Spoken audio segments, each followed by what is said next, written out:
Uppala MB సియోన్ church Kothapeta వారు నిర్వహించు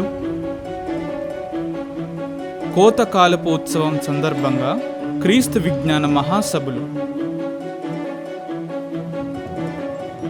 ఇందు బోధింపబడ అంశములు: దేవునిలో లేని బాల్యం ప్రమాదమా, సజీవులైన వారిలో మృతులైన భక్తుల ఆనవాళ్లు, ప్రభు బల్ల ఆరాధన, బలి ఆరాధన, భక్తికి ఆధారం.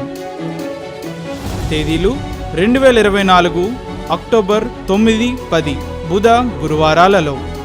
సమయం ప్రతిరోజు ఉదయం 10 గంటల నుండి మధ్యాహ్నం 1 గంట వరకు మరియు సాయంత్రం 6 గంటల నుండి రాత్రి 9 గంటల వరకు. స్థలం: ఎంబీ సియోన్ చర్చ్ కొత్తపేట, ఉప్పల గ్రామం, ఐజా మండలం, గద్వాల్ జిల్లా. ఇందు ముఖ్య వాక్యోపదేశకులు బ్రదర్ జాన్ ప్రసాద్ గారు, MBTH additional deputy director, BOUI. స్థానిక సంఘ కాపరి బ్రదర్ రెవరెండ్ ఈ భాస్కర్ గారు. మిమ్మల్ని ప్రేమతో ఆహ్వానించేవారు ఉప్పల ఎంబీ సియోన్ చర్చ్ కొత్తపేట. వివరములకు మా ఫోన్ నంబర్స్. అందరూ ఆహ్వానితులే.